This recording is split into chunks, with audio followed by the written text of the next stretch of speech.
বিরিয়ানির সেরা সঙ্গী বা যে কোনো ভারী খাবারের পর এক গ্লাস বোরহানি, শরীরও ফ্রেশ, মনও ফ্রেশ। বিরিয়ানি, কাবাব বা ভারী খাবারের সাথে যে পানীয়টি সবচেয়ে বেশি বানিয়ে যায় সেটা হলো বোরহানি। দই, পুদিনা, ধনিয়া আর বিশেষ মশলার সুন্দর মিশ্রণে তৈরি এই পানীয় শুধু স্বাদেই নয়, হজমের জন্য দারুণ উপকারী। আজ বিকে রেসিপি দেখাবে ঘরোয়া পদ্ধতিতে কিভাবে তৈরি করবেন একদম পারফেক্ট, ফ্রেশ ও ব্যালেন্সড বোরহানি।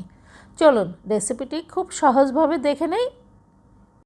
এই ঈদে অতিথি আপ্যায়নে ও পরিবারের আপনজনদের জন্য আপনার মেনুতে থাকুক ঘরোয়া বোরহানি, যা স্বাস্থ্যসম্মত ও নিরাপদ পানীয় হিসাবে আপনার পরিবারকে রাখবে সুরক্ষিত। 1 লিটার টক দই নিয়েছি, হাফ লিটার করে। এখানে পুদিনা বাটা, ধনিয়া পাতা বাটা এবং কাঁচামরিচ বেটে নিয়েছি। সামান্য পানি যদি দরকার হয় তাই পানির বোতলও নিয়ে নিয়েছি। হাফ লিটার টক দই পুরোটা দিয়ে দিলাম। পানি দিয়ে ধুয়ে সামান্য পানি দিয়ে দিলাম। পুদিনা, ধনিয়া এবং কাঁচামরিচ বাটা সব 1 চামচ করে দিয়ে দিলাম।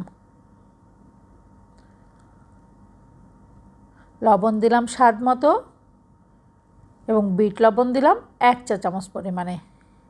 গোলমরিচের গুঁড়া দিলাম এবং চিনি দিলাম প্রায় 2 চা চামচ পরিমাণে। দিয়ে এটাকে ব্লেন্ড করে নিচ্ছি। স্বাদটা যদি আপনার মন মতো না হয় তাহলে আপনি আবার বাড়তি কিছু মশলা ইউজ করে নিতে পারেন, যেটা আমি করেছি। আরও বাড়তি কিছু সেম মশলাগুলোই আরও বাড়িয়ে দিলাম। ঘনত্বটা সম্পূর্ণ আপনার উপর ডিপেন্ড করে।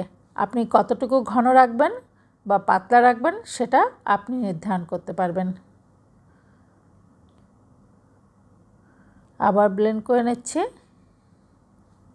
সম্পূর্ণ দইটা আমি এভাবে বোরহানি তৈরি করে এবার সেঁকে নিচ্ছি। একটা ছাঁকনির সাহায্যে বা পাতলা কাপড় দিয়েও আপনি এটা সেঁকে নিতে পারবেন।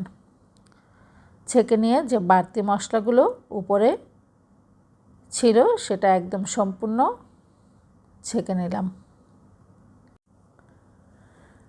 সম্পূর্ণ বোরহানিটা এভাবে ছাঁকনি দিয়ে ছেঁকে একটা পরিষ্কার বোতলে আপনি সংরক্ষণ করে রাখতে পারেন। মিনিমাম 5 থেকে 7 দিন অবশ্যই ফ্রিজে রেখে এটা আপনি ইউজ করতে পারবেন।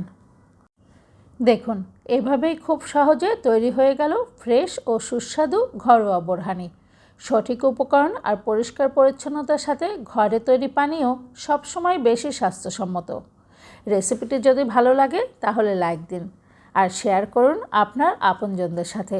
এমন আরও সহজ ও ঘরোয়া রেসিপির জন্য বিকে রেসিপির সাথেই থাকুন।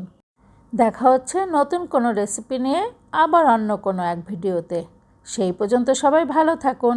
আল্লাহ হাফেজ।